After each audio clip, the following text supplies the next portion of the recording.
Hello, everybody, and welcome to another live edition of the Multifamily Hangout. I'm Adrian Danila, your host. I want to start by thanking our wonderful sponsors for making this broadcast possible. They are Apartment Snapshot, Kairos Water, and GPS Roof Leak Repairs. With this being said, I'm going to turn it over to my co-host today, Chris Moreno. Take it away, sir. Thank you, Adrian. And hello, everyone. Thanks for joining us live on LinkedIn and YouTube. And looking forward to seeing your questions below for today's guest. We will answer them live on the screen. Without further ado, a few cool things that I'm excited about hearing from our guest today. He has an extensive history in the multifamily space, not only from operations, but to technology and really around people. And so I'm really excited to hear some of the stories around working and driving teams to meet expectations and to look at future deliverables. And I think one of the coolest things is hearing a little bit about Steve's focus on growing the portfolio from 6,000 units to upwards of 30,000 units. So without further ado, welcome to our guest, Steve Matre. It's very exciting to have you.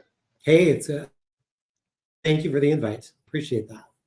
Absolutely. And what I'd love to hear, Steve, if you don't mind, can you share a little bit about your history and how you fell into multifamily and maybe a little bit of the evolution of where you got to and how you got to today?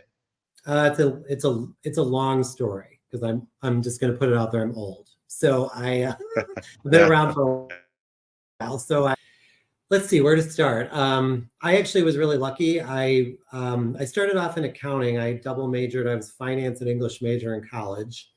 And I wanted to be an attorney, but my parents did not want to pay for law school. So I said, okay, I'm going to go right into the working world. And I was lucky enough to land at a full service real estate called Benjamin Sherman & Sons back in 1991. And I started on their accounting team. And at the time, they were property management, a commercial portfolio, but also multi some owned and third party. So I was able to have a few roles in the account. And around my about 5-year tenure, I was given the title of assistant controller and was able to sort of join the financial review meetings about the portfolio. So I was given a seat at the table. And that was kind of my first exposure to the property management side and property management operations. And this was at a time when some of the bigger companies that have been around for a while now, like Equity Residential, they were going through a really major growth spurt. And one of our higher level property management and asset management pros went over to EQR. That created an opportunity for me. And the company was nice enough to move me into sort of the head of property management, a VP of operations position over the portfolio. And it was a really fun opportunity.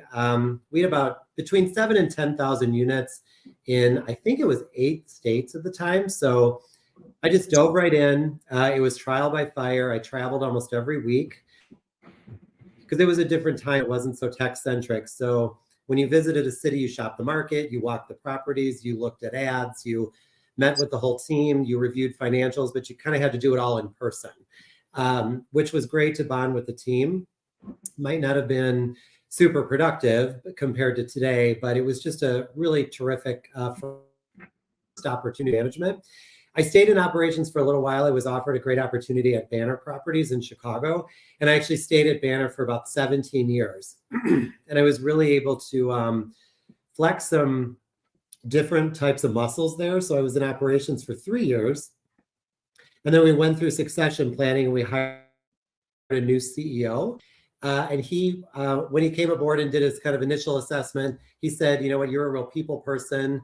And he was obsessed with having sort of an official training function. So I said, give me 30 days, let me put together my plan, which I did. And I spent the next, I think, 7 years as our head of training, marketing, and revenue management. That was probably my favorite job just because I felt a little bit like the Wizard of Oz.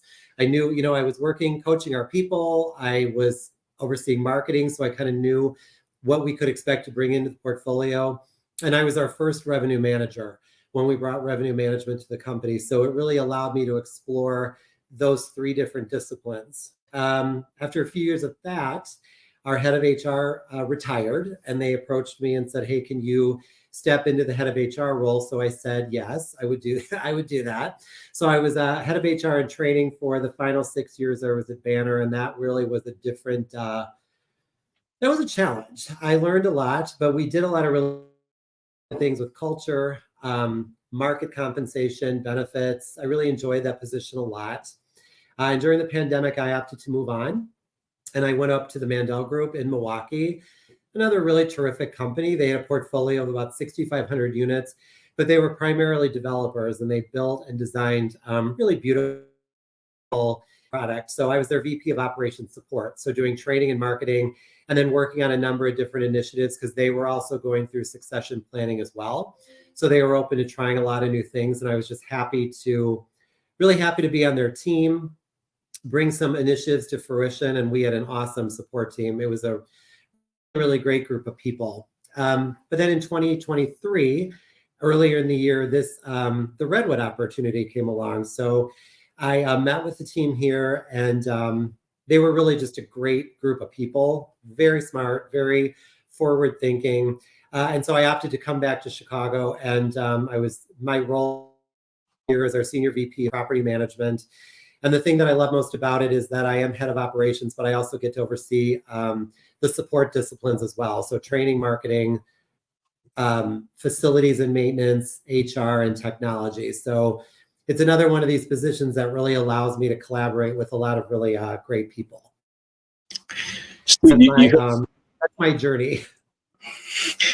You have such an amazing and diverse background: operations, accounting, marketing, human resources. Is there anything in property management that you haven't done yet? I have never been an asset manager. Never been an asset manager. From a mental perspective, I still regret that, because our asset managers are so smart. They have a very robust role at our company, and they really partner with operations to really keep us on track with KPIs and a lot of good analysis. So I sort of regret never doing that, but I mean, you can't do everything. From a mental perspective, what does it take to make all this like radical shifts, right? To me, they're pretty radical. They're within the same industry, but operations, accounting, marketing, HR. What does it take from a mental perspective? From the very beginning, I sort of, I think my dad always told me, like, you should be very practical. So of course, when I was in college, I got a degree in finance. That was the practical side. But the creative side of me told me to also get a degree in English, because I'm a huge reader. I'm a curious person. I also like to speak and write. So I feel like I've always been one of these people who likes to explore different things. So even though I started off in accounting, I was asked at Sherman to sort of design different tools and procedures for different lines of business that we were doing. So I was able to sort of flex those creative muscles and move. And in the days when I first went into operations, you did a little bit of everything. So I had my first operations role back in 1997. So we did not have HR department. We did not have training. We did not have risk management. So I just was kind of forced to move my mind in a lot of different directions, which I liked. And then I also got involved with that crew. There's probably some people, hopefully there's some people out there watching today, like the brainstorming folks from that conference. So I was one of the brainstorming facilitators. So I always like to speak, train, coach, and then also sort of brainstorm good marketing ideas. So I don't really know what it takes. I was always just one of those people who was more than happy to dive into the creative side, and I never really wanted to just one lane. Awesome. And you mentioned about books and being an avid reader. I know I get into books and audiobooks especially. Are you more, it sounds like with the creativity, are you more into nonfiction, fiction? Do you like business? And I know I listen to like Simon Sinek and Daily Stoic, or anyone you really are into right now that you could share with the audience? I go in phases. So there was a few years where all I read was self-help.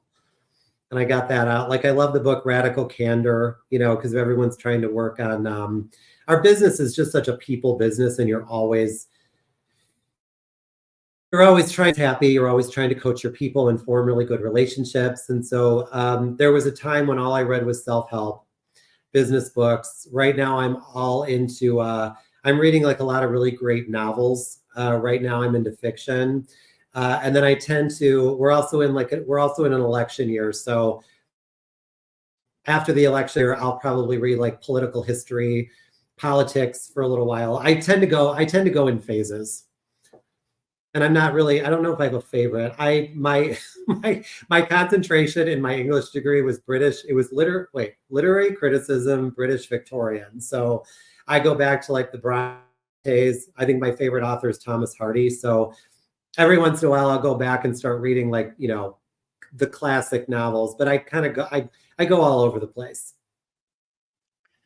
Steve, as someone who has held leadership positions in various organizations, what leadership qualities do you believe are essential for success in a multifamily industry? That's a big question. And I think it changes. I think as I've gotten older, I've really changed what my idea of leadership is and means. I think 20 years ago, I probably would have said, like communication, strategy, planning. And I just feel like as the world's changed and people's expectations have changed, I feel, and also given the unique demands of property management, we are so spread out. I really feel like a good leader has to have that ability to set the vision. I think that every community manager, property manager is really a kind of a mini CEO. A company's culture really depends on the leadership abilities of the community managers and the various discipline leaders.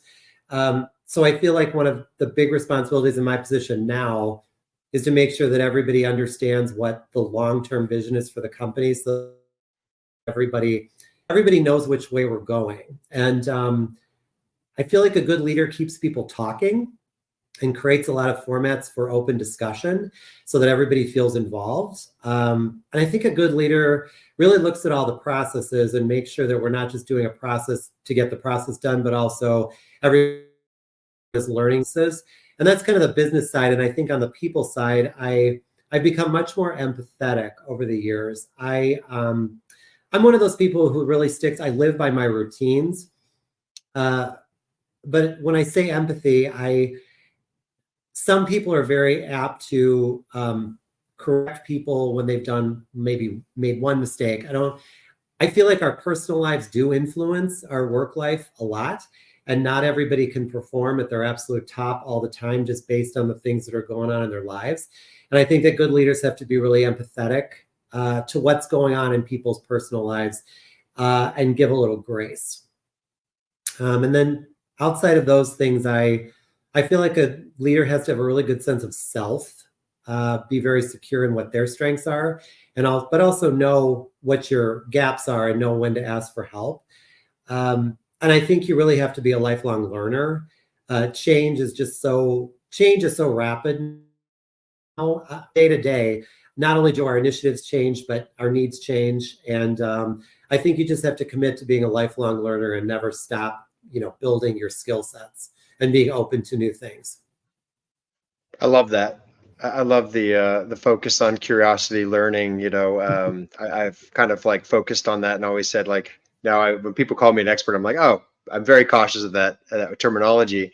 I'm curious to hear your thoughts on that around how do you ensure, like for yourself, as you're learning, how much time you're spending on learning, and the same thing with your teams. Do you have like formalized processes of training, and do you kind of mandate that your teams set aside a certain amount of time towards training? And is it third parties? Is it internal? Can you share some of the secrets of what you've found success in? Yeah, I find that in our industry, to be quite transparent, training, we have a little bit of a training gap right now. It's something that we're really working on at Redwood and thinking a lot about it, kind of redesigning. We're redesigning policy and procedure. And then of course, you roll out policy and procedure and it just organically leads to a lot of training, a lot of coaching. I believe that in multifamily, training needs to be fairly formulaic just because you're onboarding people in different cities. And so it's very hard unless your entire portfolio is in one city. It's to bring people together groups. We're very spread out. I think we're in 6 or 7 states. So it's really it's really difficult to provide a consistent experience to everyone that comes up into your company. So I think it has to be fairly formulaic, and I think you really have to nail the first 60 days, and you do it through a real team effort and approach. So I really believe in like a 30 to 45 day development plan for each position. That development plan needs to be executed between training, technology, and direct supervisors. We all have to train each other. I also believe in e-learning. I feel like, if I can say it, we are Grace Hill clients. I'm a huge fan of Grace Hill because I think they have some of the best content out there. We use it just because I think we have to. In terms of like a specific time commitment, we do not have a time commitment that everybody has to spend on training. But I do believe for myself, things change so quickly. I think that LinkedIn is definitely having a moment. I love scrolling through LinkedIn for a few minutes every day just to see what people at other companies are doing. And I love to take leadership lessons away.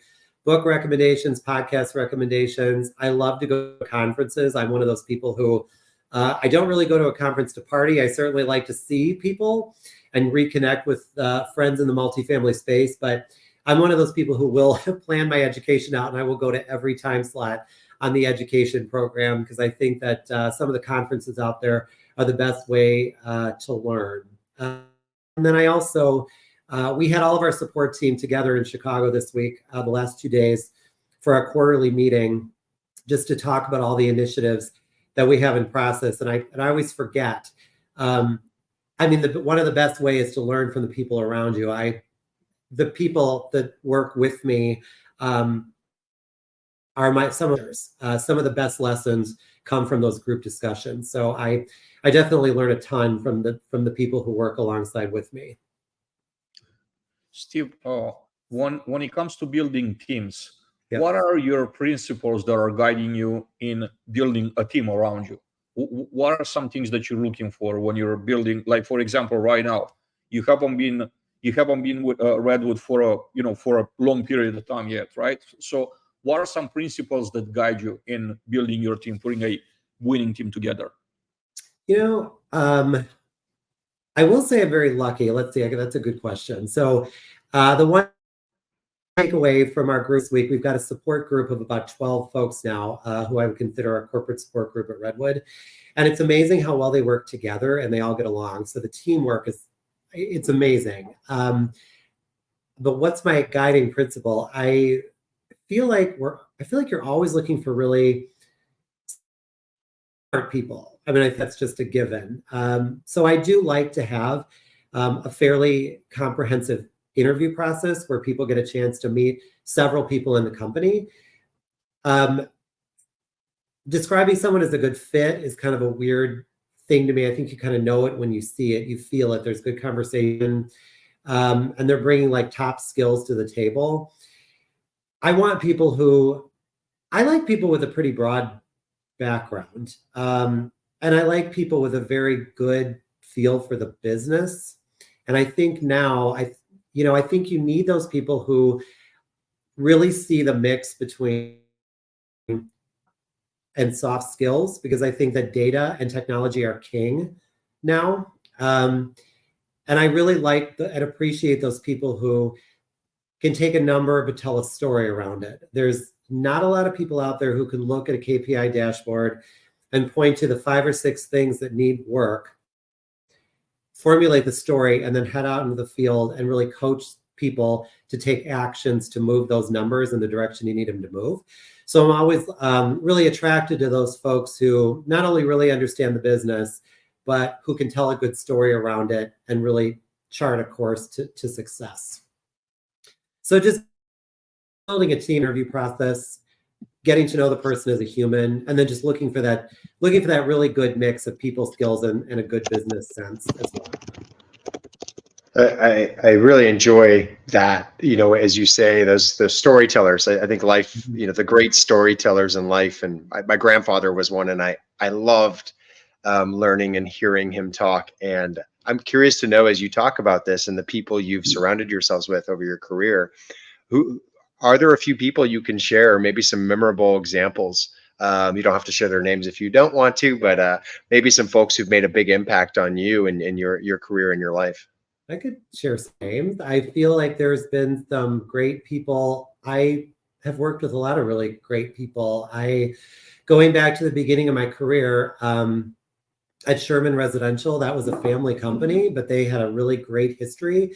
I think they just recently celebrated their 100th year. I wish I was so proud of them when I saw that. I think I was there for their 75th. It's been around for a while, but David Sherman, who's their chairman and CEO, he was such an impressive guy. He went to Harvard. He really took the company in a lot of different directions, and he was just very sharp, very classy. And he was just a really terrific example of leadership. And when I went over to Banner, their founders as well, the Pinsky family, they were wonderful people with great hearts. And they were always very honest about the things that they were great at. I think their CEO for a while, our founder, was I think he was an engineer and a lawyer. He always said he wasn't really good at but better than he thought he was, because he's guided the company to a great, really successful track record. And about 3 years after I went to Banner, they hired a new CEO named Kent McCready, who I have now known for almost 20 years. And Kent was such an interesting guy. I think that his favorite thing to do was probably just sit around and listen to James Taylor CDs. He was Colorado through and through. But the thing I remember about him is he was just so whip smart, and he was an asset. He had been an asset manager prior to coming over to Banner at one of the big sizable players here in Chicago. But the thing that I just so appreciated about him was he was just very kind. He was such a nice guy and very smart. And when I went up to Mandel, I was lucky to work with someone named Carly Stevenson, who was also someone who had really distinguished herself at some of the major players in Chicago as well. And she came up to Milwaukee and took a chance, and she was president of Mandel Group for a little while. And I think that I learned more from her in probably a year and a half of working together. And of course, she was so great. She got stolen away, and now she's out. She's the executive VP over about 20,000 units out in Irvine, California. But she just had a great feel she was the consummate. She mastered in messaging. She messaged everything perfectly. She kept us all on track with forward momentum. And she just knew how to connect with you on such a personal level and make you feel so valued. And Mandel had a really interesting approach. We had access to a few consultants, and the two that are most notable is we worked with Mona Stalling, who used to be at Avalon Bay, and we worked with Elaine Williams, who had been VP of Operations for UDR for a long time. And these two ladies were so smart. They were such a wealth of knowledge, and not only did they help sort of with our business plan, but they also spent time with us individually, coaching us. And we were a smaller firm, but we were the platform at Mandel was very forward thinking, very collaborative, very tech centric. It was a great company to learn at, with a great group of people. And the allowed us to have access to Mona and Elaine was really a terrific thing. And then here at Redwood, I'm not going to single anybody out, but I will tell you that I'm surrounded by a lot of great people. And not everybody knows this. Redwood, if you go to our website, it feels very boutique-y, but we are actually part of one of the largest, probably top real estate companies in the world. Our parent company is EQT Exeter. It has a really storied history. So our global CEO, Ward Fitzgerald, I wish I knew him a little bit better on a personal level, but he runs a big organization. But he's the kind of guy who, when we have our trimester meetings, we pull together for about 400 people 3 times a year, and he gets up and gives a really inspirational talk about what our vision is. He's very, just very motivational, and it's a source of pride because every once in a while you'll see him pop up on CNBC. He's really seen as an expert in the real estate field, and he's really built something special. tend to stay at companies for a little while, and it is because of the great people. Because I've been lucky along through the years to learn from a lot of really consummate professional people out there in the industry. And I could name more people than that. I've been so lucky. Before going But to those my are a next, few that really helped to me. before going to the next question, Steve, I do want to give a shout out to those in the audience that are watching us live. Thank you for joining us, for hanging out with us today. Go ahead and drop a line in the comments. Let us know where you're watching us from. And also, if you have questions for Steve, please type them in the comments. We will be watching the comments feed, and we will ask Steve your questions on your behalf. Now, my next question is going to appeal to your marketing side of things. And it's kind of like a two-part question. And the first one is, could you speak on the importance of networking? How important is networking for you? And also, how important is to build a personal brand intentionally? Because the brands, in my opinion, they do exist, whether we do a conscientious effort, we put a conscientious effort into building them or not, they do exist. We are brands as individuals. Sure. Are you talking about networking or as a business platform? As an individual, as a professional multifamily, right? Yeah. What's the importance of networking for you? And then I like for you to touch on personal branding, right? Sure. How important do you see personal branding and building a brand intentionally? I may be very naive, but I don't know that I really focus on building a personal brand. But that being said, I feel like, I don't know, I'm one of those people on social media who I just feel like it's like the thing, if a tree falls in a forest and there's no one there, does it really make a noise? And I feel like it's like, if you're not on social media, do you really exist? So I don't always love social media, but I do feel pulled in. I feel the need to share because it is so that does fall under networking, obviously, because I feel like the more you put out there, the more people are going to share back to you. And so I feel like maybe a personal brand, and I just don't know it. I tend to put out a lot of things appeal to me, especially on the people side. So I'll see like a really interesting interview about team building or about interview skills or speaking skills. And I do like to share those resources out there. Some of my favorite, I feel like I'm such a podcast addict these days, and I love to share good podcasts. And networking, I think, is really important. I go way before social media. And so I feel like getting involved in the apartment association, when I first jumped into operations back at Sherman Residential, involved in the apartment association in every one of our cities, and that was a little bit much.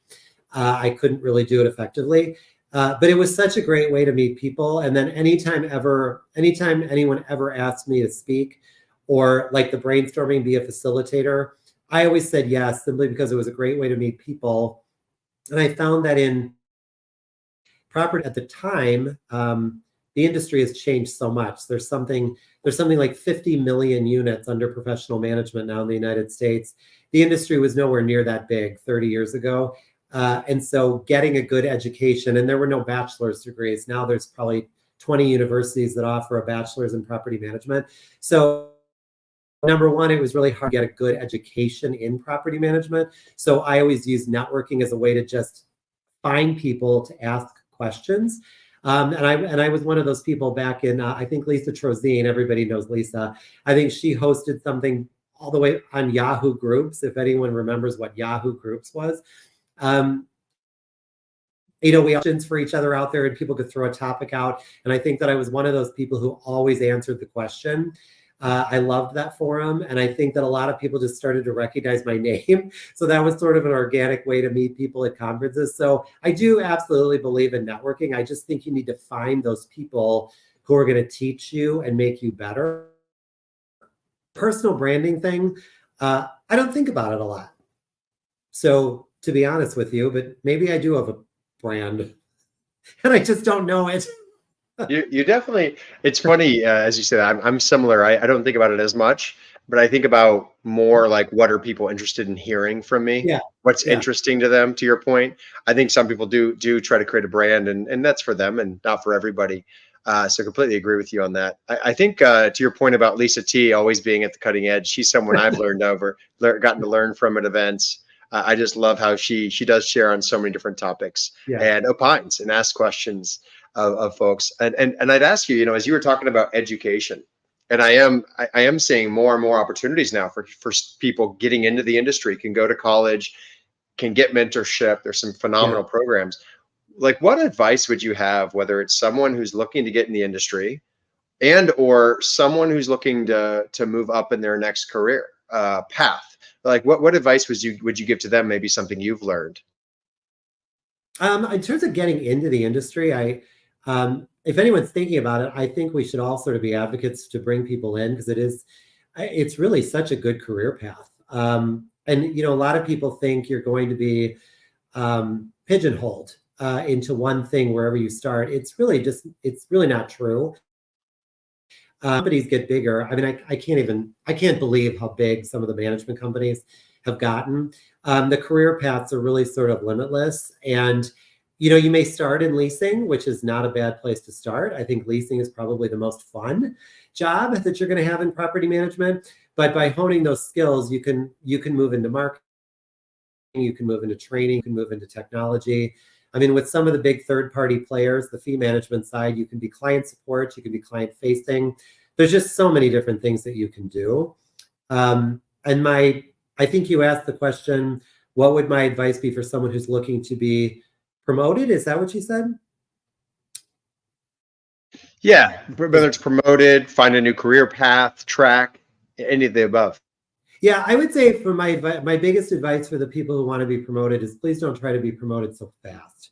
I think a lot of people want to move up the chain so quickly, but I think that it's really each position, as you move around side to side laterally to the different disciplines, or if you want to move up through the operations chain, I think it's just really important to sit still for a little while and really master the position that you're in, so that you not only learn a really solid basis for the business and for that position, but you also really learn to be proactive and strategic, because that's the most value that you can bring to a company. Not only being ready to move up, but also in that next position, learning to just really plan ahead so that you can really guarantee your results.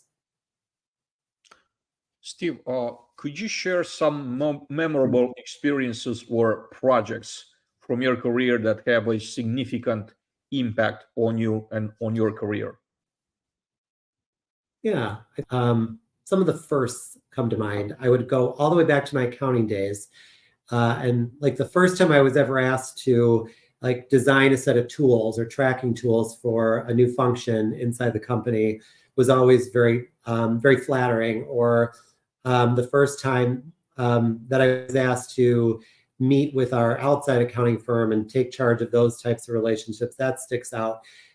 People talk about getting your seat at the table. I remember the first time I was asked to really sit in a financial review and share my knowledge about the things that I saw that was going on financially on our financial statements, and asked to do some deeper analysis as to trends that I saw.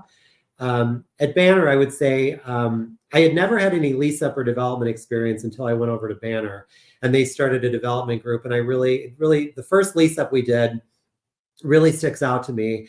It was a smaller property, but nonetheless, it was a great education opportunity. It was one of those things where, a lease up, it was new to me, ground up development. And so in terms of like building all of the marketing assets, all you're given is a set of blueprints.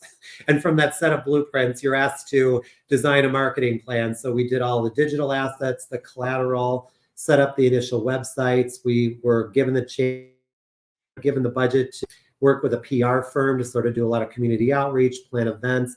And then the whole team got together and we started doing community sponsorships like picnics and booths at different community functions, really to get the word out. And all the while we were doing that, we were watching the building be constructed of Chicago here. And it was just a really fun period of momentum where everyone got together. And when we opened up the property, we were just all really proud. And that experience, we continued to develop. I didn't do that many lease ups with Banner, but then when I went to Mandel, I was able to participate in about 5 lease ups in the 2.5 years that I was at Mandel, which I really enjoyed a lot. And at Banner, I was asked to literally set up a training department from scratch. And that was really flattering. And they allowed me to pick my team. And those first people that got together with me and we did that together, we are still really close friends. We don't work together anymore. And those are kind of the experiences that really bond people. What else really sticks out? Things like all the times you were allowed to do like new programs or motivational things at companies, like the award programs that I've been asked to contribute to, or when I was able to MC in my various positions awards dinner at my company, and just to see how much that recognition really mattered to people.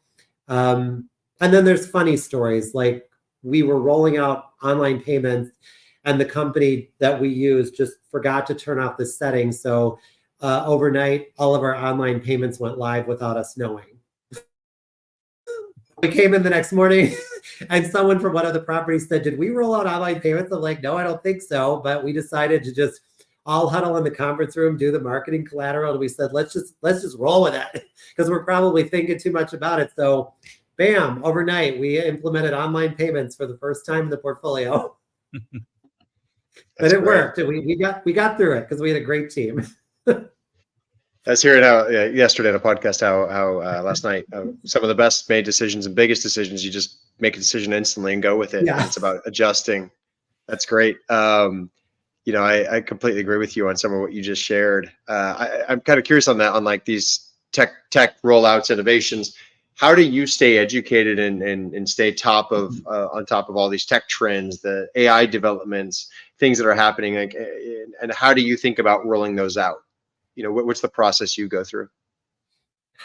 Boy, how do I stay? I don't know how I stay up on it. I don't think anyone can. I think it's LinkedIn and conferences. The technology is amazing. I can't believe where the industry's gone in the last, what would you say, 15 years it's been nonstop tech and new platforms. So I think I stay on top of it by remaining networked in and learning from the people around me. And when we're deciding what to do, I was excited when I came to Redwood. We weren't using artificial intelligence yet. But at Mandel, we had dived into it with AI leasing.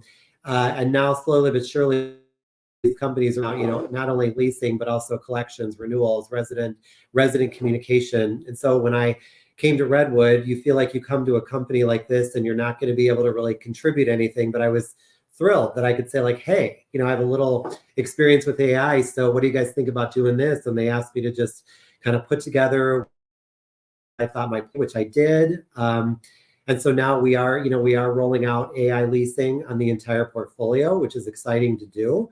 And I think we're going to probably continue to go down that road and see what it's going to do for us.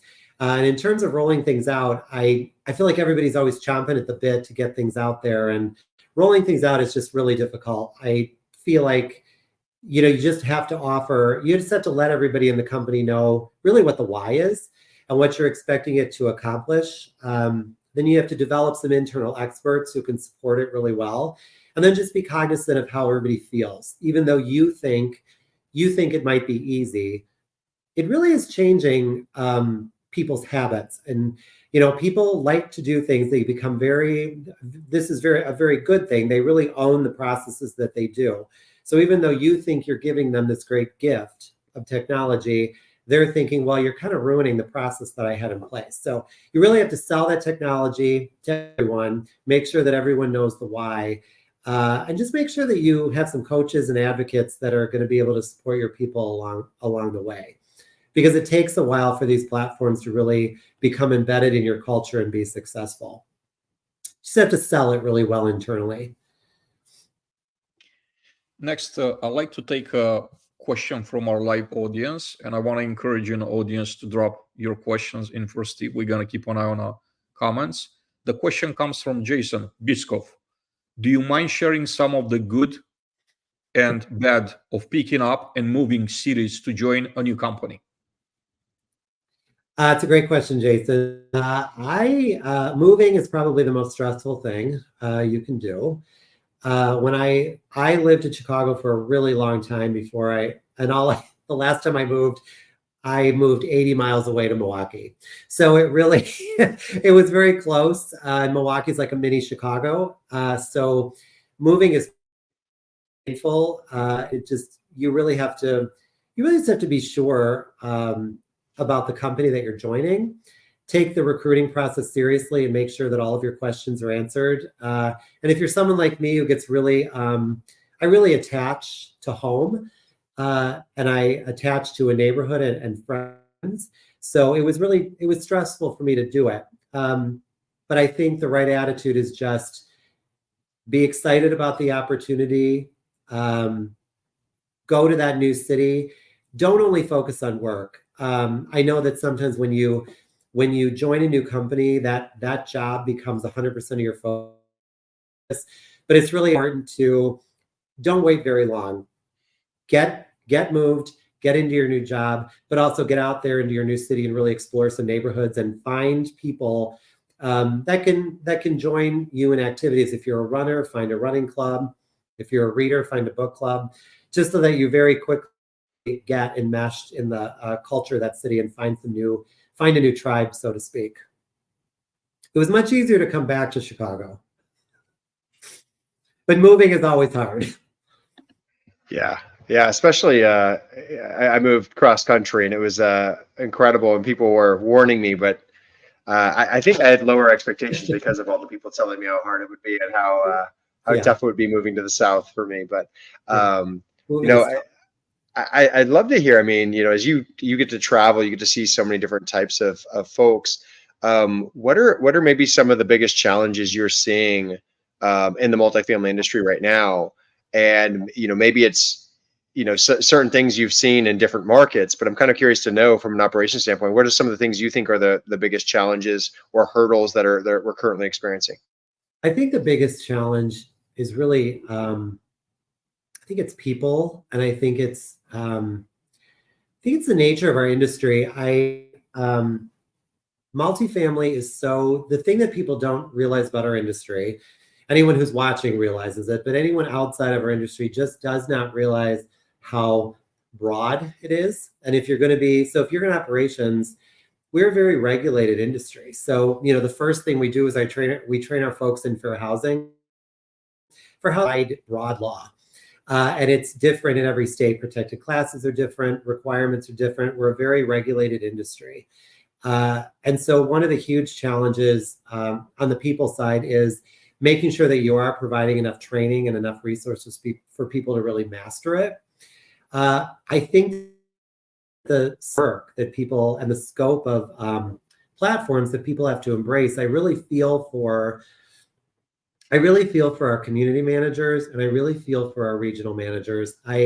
Those positions are so incredibly tough because they are getting regional managers and property managers are supervisors, but they're continually being pulled by everyone around them to be in meetings to present the results. They're expected to always know their numbers. They are expected to know every law. They're expected to be coaches. Some portfolios are spread out in various cities. So I feel like it's definitely the people side. And I think that customer expectations these days, we have to keep changing with what the customer expectation is. And it's very hard to mirror the world out there. Like, everybody lives through their phone, obviously. And most people get so bored so quickly. We have such a short attention span. And out there in the real world, if people get tired of an app, they delete a new one to replace it. We have customers, residents, they want it when they want it. They want everything now. They want it fast. But renting an apartment is a long transaction. You build that relationship, you apply online. We have to qualify people. We have to create a special and memorable moment when they move in. But we also have to comply with a tremendous amount of laws and regulations. And it's just very difficult to be sort of that 24/7, give it when people want it type of industry. So a lot of companies are mastering it pretty well. I rent right now, the management company, but boy, do they do a good job with their portal. Maintenance comes fast. They get things done very quickly. It was a very easy leasing process.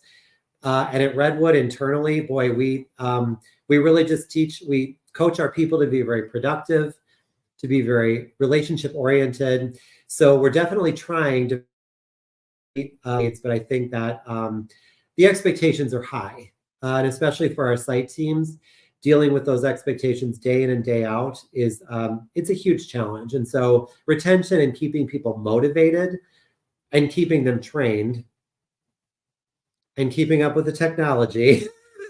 Sorry, I made my list really long there. I think there's a lot of challenges for our industry, but there's a lot of management companies out there that are handling it really, really nicely.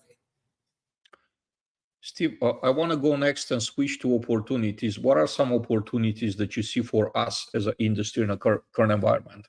Well, I sort of think it's the same thing. I think it's data and it's technology. I cannot live without business intelligence anymore. And our company, we are hoping to grow tremendously over the next few years.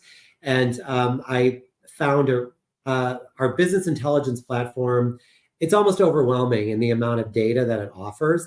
But one thing that I have tried to do, and I have an awesome analyst helping me with this, is we're really parsing out like the most meaningful KPIs.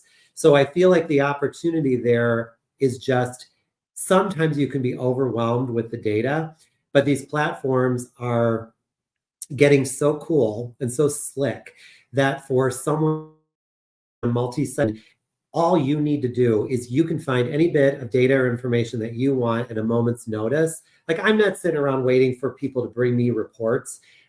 I am in our BI system, in our software.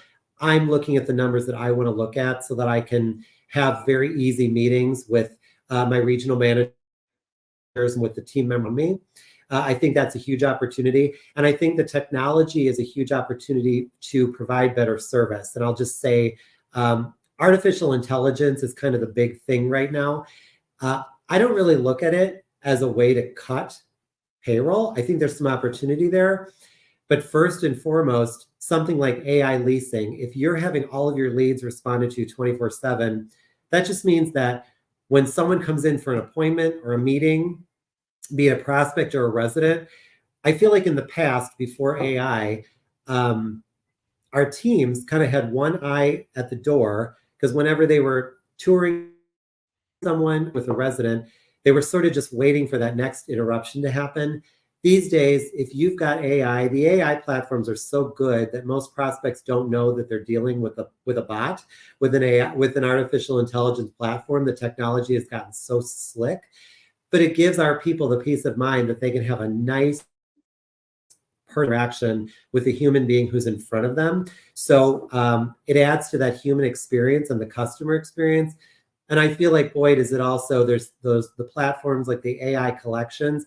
If you can just keep reminding people that they have a balance due, and our teams don't have to worry about that, that just puts in so much that your teams can work on other things. So I feel like there is just a great opportunity with technology to have instantaneous KPIs and numbers, so you know where you need to improve. Those KPIs and number platforms also help you teach the business to the people in your firm. But I also think that the technology is really provide a really positive customer experience. Yeah, I mean, we are in the business of hospitality, right? And experience, Yes. and I think sometimes we might lose sight of that. But something else I wanted to touch on. Someone had given me great advice, which was get involved in advocacy in this industry, right? As you said, it's such highly regulated. Whether it's local, state, or national laws can impact the NOI, the profitability, our jobs, development. So I'm curious to get your thoughts, on balancing, your activity and personal responsibilities at your business, along with the involvement in local and national associations, whether that's NMHC or NAA, et cetera. So I want to get your thoughts there on how you balance that and how you see it. So I think it's really important. I also think there's seasons in your life when you may not have time to do it. So I love to speak. I'll take any speaking opportunity that I'm offered, just because I like to get ideas with people. I think that's really important. I'm not a huge fan. I know people love to like do the lobby day. I did that a few times. It wasn't really my bailiwick. I wasn't comfortable doing it. I do like being involved in the local apartment association and national apartment association, because I think that it's a great forum for people to get to know each other. But I also love that they provide education. But when you talk about balance, I feel like there's seasons of sacrifice, and right now I am not able to balance it. So I would say that I am definitely tilting very heavily into my job right now. I'm just focused. I really enjoy Redwood, and I love all the initiatives that my team and I are working on. We're working on so many different things that I have to be honest and say I am doing zero participation at the moment in any of the apartment associations, because I just can't do it. So hopefully maybe a year from now I'll be able to get involved again. So for the people who can make that time to do both sides, that's terrific, and it's super important. But for when you ask about balance, for me right now, it's all about Redwood. But I think it's really cool to participate in all those organizations. And if someday when I've got a little bit more time, I am definitely going back. But I do have some speaking things coming up. So I feel like I love making time to do that, because it's a great way to meet people and just get out there and help and share ideas. Steve, one of the stakeholders in our industry, and a very important one, is service providers, right? A lot of times, I get approached by service providers. They're asking me for advice. Hey, how can we sell to a certain company, or how can we sell to multifamily? With that being said, I'd like to get your advice on this particular subject, and I want to put up a question from Dwayne Carpenter. He says, I'd like to know what attributes Redwood might look for in service providers when selecting vendors to help maintain their properties. Oh, sure. I mean, first and foremost, we're an ethical company, so we want to work with a service partner with really solid business practices. And we want to work with who really respect our people. So when so those attributes would be when sometimes it's a long decision cycle. So when you're getting to know the decision makers at a company like Redwood or like any of the other management companies out there, it's really important to understand their business platform and to just be respectful. Make it clear what you can bring to the table. And then when you do enter into an agreement with a management company, get to know the people, be open to regular discussions, and be open to their requirements. There's always a little bit of a game. Like we credential our vendors. We have a service agreement that we want people to use. And so that would be it. Just be very respectful of our time, try to build that relationship, be very ethical, have high quality standards, because we're relying on you to provide quality to our residents. Especially that person was asking, they're obviously a facilities or maintenance type vendor. So relying on them to provide quality work for our residents and to maintain our properties. All right. Do we have time? I know, Adrian, we're running up to the end. Do we have another audience question, or do we have time for one more? Yeah, go ahead. Shoot for one more. Great. We have time for one more question. One more. So I think one of the things, you've held some numerous positions. You've worked, as you said, your head's down, you're focused, you lead a lot of folks, and you're very focused on the prize. It can be really lonely in this business, and a lot of businesses at times. What keeps you going throughout your career? What keeps you going on a daily basis? That's funny. I'm certainly not lonely. Maybe I'm lucky. I'm surrounded by a lot of very giving people. What keeps me going is I think we've landed at Redwood. We're sort of a meeting heavy company, but we have very productive meetings, and I just think it's about keep the momentum going. So I do like to have weekly one-on-ones with everyone who reports to me. And I do like to bring the group together on a somewhat regular basis, because I think that the togetherness really energizes that whole group. And I really think it's important to just keep everybody informed as to what everybody else is doing and how we can help each other out. That's really the key for me. And I don't know what keeps me going. I don't know. I think it's just property management has been one of those businesses that it's really sort of fed me very well, because it allows you to move in so many different directions. Even though someone says they might be in operations, what does operations mean? I mean, you're out there walking properties, you're doing facilities, you're doing marketing, you're coaching, you're training, you're learning, you're doing sales training.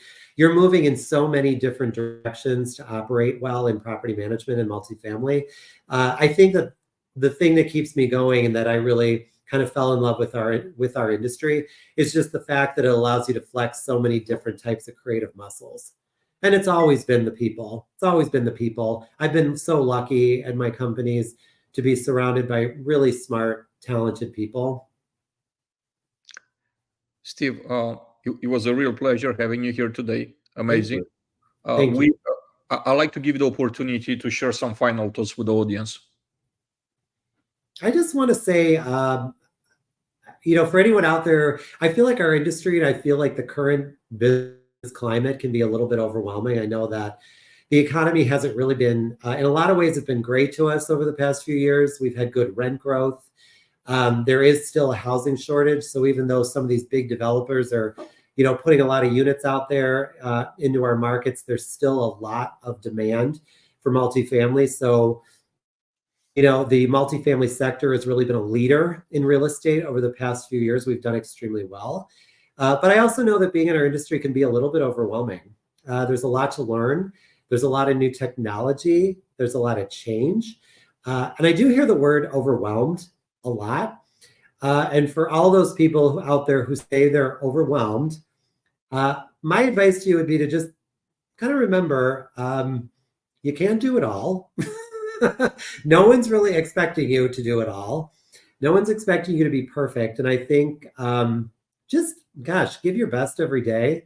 Be a good team member. Help each other out.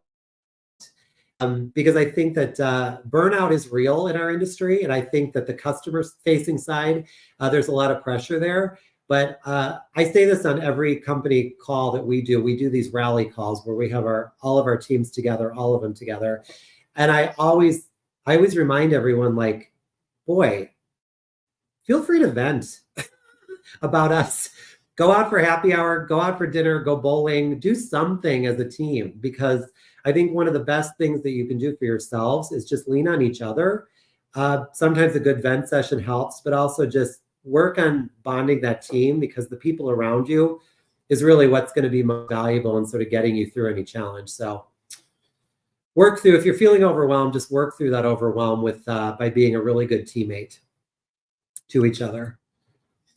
I couldn't think of a better way to wrap up this conversation. Chris Moreno, any final thoughts, sir?